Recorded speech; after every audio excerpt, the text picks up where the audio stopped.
Happy day, listeners. You're about to watch my last iteration of playing some Deadly30.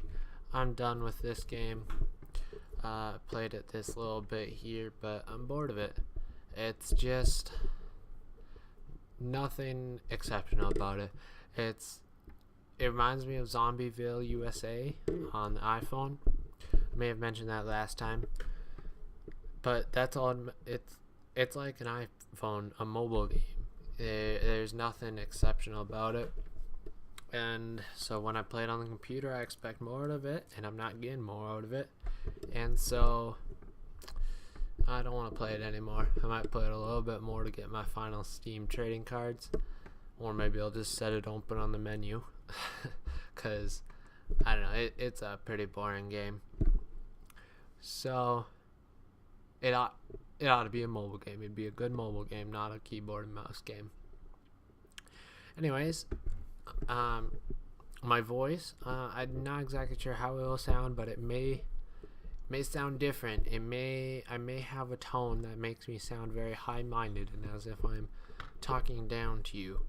I don't want that to be the case. However, I can't open my mouth very wide. I had my wisdom teeth removed 3 days ago on the 3rd, and so it's healed up pretty well, but I still can't open my mouth wide, and that gives me this I am intelligent and you are not tone. It reminds me of this DJ that's always on Air 1 on the radio. I can't stand listening to him. He's always like, and so like I read this news story and it talked about this, and I'm gonna tell you guys about what I learned from it. Okay, that's probably a bad example, but I just feel like he's talking down to me the whole time I'm listening, and that he's got this great opinion, and he's gonna show it with me, and it's better than my opinion. And I'm like, it's not. My opinion's better. See, I talk with this voice now, so I can talk to you when like you're stupid. Anyways, that guy just gets on my nerves, and he's always the DJ on Air 1. But if that is how I'm coming across to you now, I apologize. It is not of my choosing. It is of the wisdom teeth's choosing. Which, that brings up the thing I want to talk about wisdom teeth is, yes, I got those removed 3 days ago. And it went well. I'm not in pain now. It's surprising. And wisdom teeth, almost everyone has to get those removed. I was always like, oh, I hope it comes in right, because those few lucky people, they get them in right, and it doesn't affect the rest of their teeth, and they're able to live with their wisdom teeth and not get them removed and go through this whole ordeal of a surgery. So I'd always hoped that would be the case with me. Unfortunately, it was not.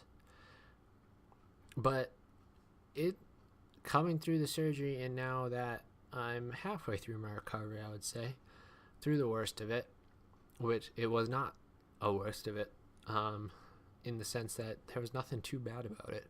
And so that's what I want to say for those who have to get out their wisdom teeth soon, or looking in the future when you'll have to. It's nothing too awful. You don't need to dread it too much. I just want to encourage you with that, because there was no real pain. I was put under, and an hour later they woke me up and my teeth were gone, and there were stitches in the back of my mouth and no pain. Like, it's incredible how I haven't felt pain. I was immediately had painkillers, so I didn't feel that, and I kept the intensive painkillers for the first 2 days, and then I was on ibuprofen, and that's what I'm taking now. And I haven't felt pain. The worst part of it was just the day of the surgery, kind of an uncomfortableness in that I had to have gauze on my incisions back in the back of my mouth for the whole day, and I'd have to replace those every hour or so. And that was just kind of gross and tasted gross and was uncomfortable. Like, you had these big swabs in the back of your mouth, but like not painful.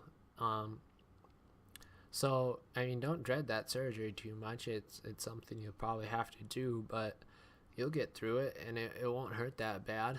It hasn't hurt me. It was the day before July 4th, and before surgery, I was like, I'm gonna not be able to enjoy my 4th, but I did. I mean, I practically did everything I normally do on the 4th, except one exception. This was awful. I didn't get kettle corn. I look forward to the kettle corn on the 4th of July every year. It's pretty much the best part of it, because getting that kettle corn fresh out of the kettle when it's hot and that sweet, salty flavor, that's delicious. And of course, I have gaping holes that are open to infection in the back of my mouth, so I can't eat popcorn. That's about the worst thing I can eat. So that's the biggest pitfall of the surgery. So just don't schedule it around the 4th or whenever your city has a good holiday where they serve that kettle corn. Luckily, my sister was kind enough to buy me a bag and set aside half of it for me that I will be eating in about a week when my holes heal up. However, it's not going to be hot. It's going to be that cold popcorn and maybe chewy and not crisp, but I have kettle corn, so I'm happy. A little bit happy. Yeah. Now let's talk about some books. Let's talk about The Iron Curtain that I'm reading. That one by Anne Applebaum. What has struck me most in the last couple of weeks of reading is how similar it is, the reality of Eastern Europe after World War II, how similar it is to the regime in 1984, the novel by George Orwell. Now, I know that 1984 was written as it was written as George Orwell's complaints of communism and Stalinism, because he was in favor of a different form of socialism, kind of, and 1984 was his bad view of it, how it didn't work. And now we often think of 1984 and that government as this future dystopia that we're just like, oh man, I hope that doesn't happen. Look at our world, it might be turned into that. Oh, but I hope it doesn't. But that government has almost already existed, pretty much. He wrote 1984 and 1949, so basically he saw the foundations of Stalinism in Eastern Europe and what it could achieve if it had no barriers. And so he wrote 1984 as if it had no barriers. And so it's crazy. Eastern Europe, so they had secret police. Stalin instituted secret police in all the countries, in Hungary, in Poland, in Czechoslovakia. He instituted secret police similar to the ones that he had in USSR. And they would make random arrests of people, dissenters, people who voiced any opinion against the communists. And they would be arrested and taken away, and not much said. They would sometimes host fake trials, but often they're just arrested and sent to the gulag, sent to the Soviet work camps. The exact same thing happened in 1984, on a grander scale, except these people would be arrested and erased from history. There would be no record of them left. It would be as if they didn't exist.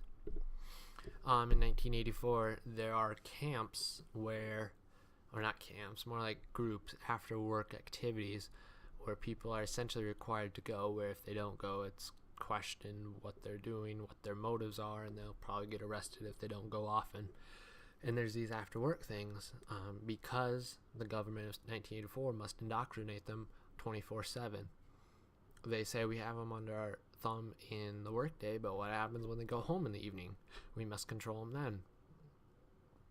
And so they create those activities where they go on hikes together, where they, just a club of sorts. And the same thing happened in Eastern Europe. They banned traditional youth groups and clubs from pre-war because they didn't promote communism, and they instituted their own sort of clubs which were totally pro-communism. And in that way, they control more 24/7. In the summers, they would have summer camps for the kids.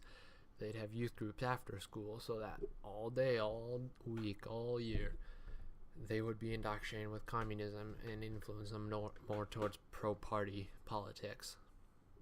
That's just like in 1984. And the thing is, 1984 is Stalinism to the highest degree. As I said, Stalinism with no barriers. The fact is, Stalin, you have to push down the people so much to do that. And Stalinism in the real world can hardly achieve that. People will resist it. People won't go full-fledged zombie mode into believing what the propaganda says. It's very hard to get that. You have to demoralize the people to such an extent so that they will just zombify their brains and accept what is told. And so in the real world that was hardly possible. So thus Stalinism didn't really work, and Stalin's great dream of a communist country kind of fell apart, and everything he tried started out alright, but it just didn't have the feet under it to really achieve a superb goal. Like, he tried to found new cities, entire new cities, and build them from the ground up.